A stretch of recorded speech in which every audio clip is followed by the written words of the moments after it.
Okay, welcome to the S3 podcast. I'm Wooly. That dude's Mike Sanders. Today we're going to talk about GM and how they sent a strong dick punch to the SEMA Show by by pulling out. This was news that broke Friday, because Friday is when you want to break bad news like that, apparently, because you hope people will forget, but we didn't forget. So here we are on a Monday to talk about it. GM officially pulled out of the SEMA Show. Now, everything is official until it's unofficial. Everything is a mess. For example, Honda pulled out, but now Honda's saying that they're going to be there, but in a different capacity. So there's some whatever dancing going on, if you want to call it that. All we can do is talk about what we hear as we hear it happen. So far, Ford is out. Honda was out, might be back in some sort of capacity. Hyundai is out, and now GM is out. To paint a picture for you guys, Ford was probably the biggest real estate taker-upper that there was at the SEMA Show. Giant booth that spanned the entire width of Central Hall. What? Well, I think it's pretty close between them and GM. So, yeah, Ford had that massive booth that went all the way across Central Hall. They also had the big pavilion out front, like when you first into SEMA.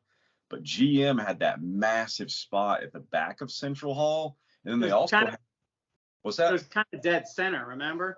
Yeah, that's right. It was. It didn't go from end to end, but it is dead center, massive real estate. Oh, yeah. Honda had kind of that back third corner. And then opposite of that was Toyota, who as of now is still in with the other back corner.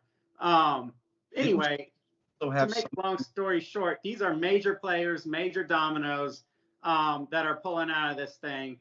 We kind of predicted that a couple weeks ago when we heard, about Ford and Honda, and said this is not looking good. More are going to follow. Sure enough, GM is now followed. I don't know, man. What do you make of it? I mean, what I'm afraid of is, and it seems like what has happened here is a lot of times in a situation like this, it's kind of like a monkey see, monkey do kind of thing. I just got done doing another trade show in another industry last week, and it is very much everybody wants to have their ear to the ground, and they don't want to be left behind. They also don't want to be the last one holding the bag. So if you're a manufacturer and you're hearing stuff like, oh my God, Ford and Honda and all these other big players are pulling out, and also a lot of big companies in the aftermarket are pulling out, it's going to make you think twice. I think there's kind of a lot at work here. If COVID were like still a big time major concern, it's easy to blame it on that, because that's what a lot of people did last year. And we saw that personally. We went to SEMA, and man, the halls were kind of empty. I hate to say that, and it seems like it's going to be more of the same this year, but it seems like bigger blows kind of happening this year. When you lose, we were talking about like that much real estate. Let's not forget that SEMA just added on a whole nother building over there, the whole off-roading center, which GM had a presence over there too, where they were showing off. What were they showing off there? I don't even remember.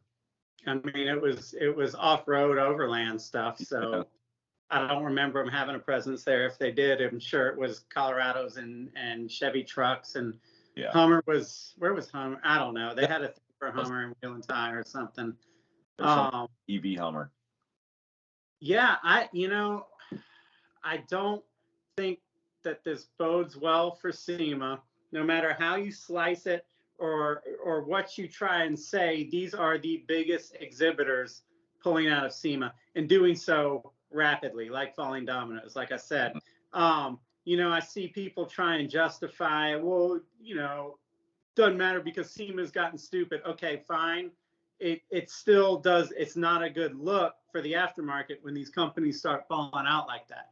I think that they're okay. So, those are the huge companies, and then you've got hundreds of thousands or however many it is, like, of smaller companies that go to this thing. It takes more financial resources kind of ratio wise for them to be there. It's like you're saying, these are the guys now that are looking and going, yo, we've been having a tough year. We don't know what's on the horizon. Are we really going to buy this booth and spend all this money to get there? Yeah. when shoot, Ford and GM and all these guys are pulling out. What do they know that we don't know? You know, it's like you said, they don't want to be the last ones holding the bag. You know, they don't want to be there at an empty show. I'm afraid you're going to start to see those guys drop out fast while they still can before it gets to be too committed. And I worry for SEMA, man. I've got friends in the industry that are still talking about, oh, my car, you know, it's going to be at SEMA. And I'm like, bro, I'm not trying to break your heart this early in the game, but you keep talking about SEMA like it's going to happen. And I think that this is a sinking Titanic here. I'll tell you what, man, I don't think that SEMA will fold over this, but like that Las Vegas Convention Center, it's freaking pricey. All you guys who are, you know, you see this stuff happening, you don't think it's a big deal, don't be upset when all of a sudden SEMA's at Reno next year instead of Vegas. Saying. Well, and okay, this gets complicated because SEMA is not a perfect organization. So we don't know what went on to make these people ditch it and pull out. We do know, because we've got a lot of exhibitor friends, that last year, while there were still valid travel concerns and health concerns, the companies that opted to not go for safety reasons, at least officially for safety reasons, they weren't treated like friends of the industry. I know people that have been there for 30 years or whatever that decided to opt out because of safety concerns. And SEMA's response is, you're not invited then. Do not come as a spectator. Do not come to walk the event. We won't let you in. It was a total cold shoulder to these companies. So there is a little bit of hurt feelings from some of the brands. But look, I mean, regardless of whether or not SEMA is perfect, SEMA is still here to protect the interests of the automotive aftermarket and car enthusiasts. Those are interests that are under the gun right now more than ever. We are being attacked. You know what I mean? We're being kind of turned on by a lot of the automotive manufacturers, kind of turned on by our government in a sense with EV legislation and stuff like this. We need a SEMA now more than ever to not necessarily try and fight EVs, but to fight for our freedom to enjoy our hobbies, to still be able to drive grandpa's 57 Chevy if that's what we want to do, or to tune, you know, whatever, the tuner cars that we love, the cars from the 90s. Like there should be a freedom to do that. And that's what SEMA, I mean, I feel like we're needing them now more than ever. And then we're seeing, ironically, the big car companies, which are pushing towards EV, are pulling their support from SEMA. So there's troubled waters on the horizon, man. I know we keep saying this, and it's not my nature to always be pessimistic, but this is bad. These are bad things that are happening, and we can't just stick our head in the sand as enthusiasts and chalk it up to like, well, of course they're not going to go. They had a bad year because of supply shortages. Maybe, but they had a bad year in 2008 and 2009 too, and the attitude was 180 degrees the other way. They were there for morale. They were there to pull people through, to say, hey, we're going to do this. We're going to get through these hard times, you know, and there still is a culture here, you know, and we're not going to be beaten by it. But now they're tucking and running. Like it's a different mindset that I'm seeing from these guys. And I don't know what it's going to mean for SEMA, dude. The way I see it, SEMA will collapse and collapse quickly this year. SEMA will live to fight next year and maybe pull through next year because of Formula One in Vegas and all of that. What they're going to be forced to do pretty much now is open it up to the public like they did on Friday of last year. It's going to turn into a car show, which to a lot of people it was. The people that don't know, they know the SEMA show is the greatest car show in the world, and it is, but it's also a trade show, and you can't forget that. This is where we go and we just have FaceTime, real FaceTime with people. It's where we go and we do business. It's where buyers meet suppliers and all this kind of stuff. And if it turns into a car show, why the hell would exhibitors pay to be there? I agree. And that's what a lot of people, the general public, don't really know. I know that a lot of people will be super excited to be able to go to SEMA. It'll be a once in a lifetime kind of thing. But as like a person who's been an exhibitor at SEMA before, that is not why we go. If they open it up to the public, oh my God, like you said, that's where we go to do business. We go to get stuff done. And it's normally full planning for an entire year that you're trying to get done there and put building blocks in place. You can't do that when every Tom, Dick, and Harry is coming by to tell you about their new build in their garage or ask you about what's going on with the car. Like, to be honest, most of the people in the industry that are there working do not care about the cars that are there. The cars are just fodder. They're just kind of there. Yeah. I know it might hurt to hear that, but that is not what SEMA is. SEMA is a trade show. That's where business is done. It's not a freaking car show.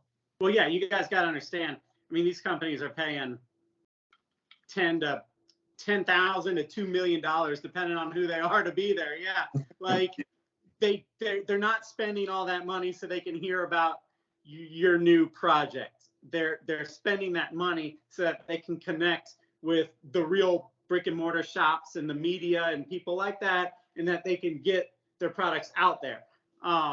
It's not a place where they're wanting to go so that they can hear about sponsoring you. It's just not. So yeah, if it turns, I'm just trying to play this out in my head, like in real time. If SEMA turns into a car show, there'll be a cool couple years, right? But I mean, it's very quickly, people are going to be like, I'm not paying for that, you know, especially in this day and age where nobody wants to pay for anything. So, you know, with regards to these manufacturers, like, I get it on the surface. It is very, very expensive for them to be there. They're recession prepping because that's the facts. We're heading towards bad times. And they have got a lot of shortages. They've got a lot of problems. You know what I mean? It's not like just a banner year where they can go screw around at SEMA and show out. Like, they're having all sorts of all the corona problems are still, the supply chain issues are still very real. Something, maybe it's the pessimist in me, makes me feel like this is a little bit more strategic against the automotive culture. You know, that with everything that I'm seeing, and this is happening so fast, faster than we ever thought it would, with EVs, right? And the push for EV and the push for these manufacturers to play along with that. I almost feel like the enthusiasts, which has constantly been like the biggest support group for any automotive manufacturer, I think automotive manufacturers are now starting to see us in a sense as pests. We are a very small percent, and we are very loud, and we do not agree with the direction that you know, car manufacturers are going. We don't agree with this all of a sudden, let's just change everything and do EV because somebody told us it's the future. Like, we're a little bit more savvy than that, and we're becoming a pain in their ass. So if somebody's being a pain in your ass, what do? Withdraw the funding, you know, like, stop messing with them, try and silence them. Maybe, just maybe, they don't want at this point the aftermarket to be as powerful as it was. Maybe that's a thorn in their side. I do feel like there's a lot of companies out there right now that are kind of running scared from the EPA. I think the EPA, the Environmental Protection Agency, is crawling up a lot of people's ass right now in the automotive aftermarket. We've seen it the past couple of years. They've been targeting companies who mess around with tuning diesel engines and stuff like that. You've been seeing a lot of that. Volkswagen got slapped with that massive fine a couple of years ago. And I think that quietly behind the scenes, they've just been lurking and messing with the companies a lot. So I think that you're going to start seeing companies like, I mean, who's big in that kind of stuff? Holley, Edelbrock, anybody who, especially with the American muscle car stuff, they're going to start having problems. That's kind of a prediction I have, but I think that's going to happen. What they're doing is they're targeting people's livelihood. You know, there's a real fine line in that.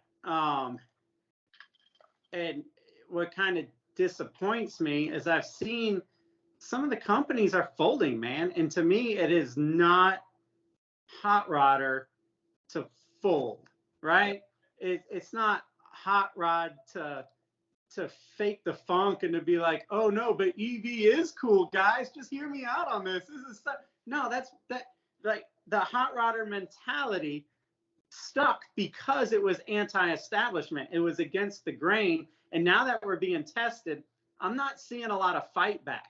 Even in the automotive aftermarket, these companies are bending, and they're going to bend until they freaking break. And even on social media, I see, car enthusiasts who might not work in the aftermarket, but are just enthusiasts that are like, oh, come on, guys, get with it. It's just a bunch of, you guys are being negative. Look, man, we're being realistic. You know what I mean? Like, we're seeing this before it happens. And yes, it is negative. We're not making it negative. It just is. This is negative stuff. They are targeting a lifestyle, and damn it, they're doing it under this big umbrella of green to try and make you feel like a bad guy if you fight it. But that's not really what it's about. And we can get into that on another podcast. Look, these car companies are, I was reading in an article, they're sending all the dirty, ugly parts of what they're doing in an EV is being done overseas, and they're presenting it to us as being super green. And there's child labor, and there's deforestation, and there is death to employees, and the same bad stuff that's going on. It's just a shift in who's controlling the money and the transportation, basically, is what's happening. So I don't know, man. Like I said, that's another podcast for another time. I just that's kind of a big problem in this country when it comes to our opinionated stuff, is the whole, if a tree falls in the woods and no one's there to hear it, does it actually make a sound? That's kind of the same situation. It's a I didn't see it, I didn't hear it happen, therefore it's fine, everything's fine. Any type of manufacturing is dirty in its own way. I don't know everything about it, but I do know making those batteries is a dirty freaking business. And it's not being done here. It's being farmed out to Asian countries so that we don't have to see it, hear about it, smell it, see it in our air, but they do. And the more that we do when it comes to these EVs, the more cars we have to manufacture in a given year, the more cars, more cell phones, more computers, everything else that's battery powered, the worse it's going to get. Yeah, I mean, I get it. It's not explosions, right? But for car companies or the government or anyone to just go on there and blindly say that this is green when we haven't had enough research time to really know if it is or not, is just, you're potentially part of a giant lie. You know what I mean? Like, it's not a good place. But anyway, I mean, with respect to SEMA, I mean, we can close it out with the facts. GM has pulled out, Ford has pulled out, Hyundai has pulled out, all to spend their money in other places. And Honda probably out. I don't know what they're going to do with that. Those are big names. And I guess we'll know in the coming couple of months, who follows and what happens. I don't know. I really wish we could have a podcast where there's actually some good news going on, so we could talk about fun, cool stuff like we used to with cars all the time. I mean, we do. The Z, we can do one on the Z. There's a little bit of silver line. They're so few and far between. I feel like as a car enthusiast, I'm just getting punched in the face day after day after day with freaking bad news, man. God, get it together, guys. I get it. We're going into a recession. Everything kind of sucks, but it is what it is. Pull yourself together. Let's go have some damn fun in some cars. Jesus. For the love, please. This used to be a freaking awesome industry with a lot of energy, and it is just death by 1,000 cuts here. And that's the problem. You gotta at some point fight the little cuts, or try to. This industry, though, isn't that crazy to think that just 2 years ago we were seeing the biggest boom pretty much since the roaring 20s, like the strongest economy the United States or the world has ever seen. And now, dude, we can't even do the simple things in life right anymore. We can't get baby formula. Gas is ridiculously expensive. Groceries are through the roof. I mean, you can't buy cars. Housing, that's a pipe dream for anybody who's not making $250,000 a year now. I mean, it is absolute insanity, and it has to crash. And I guess it's going to, stuff like this points to that.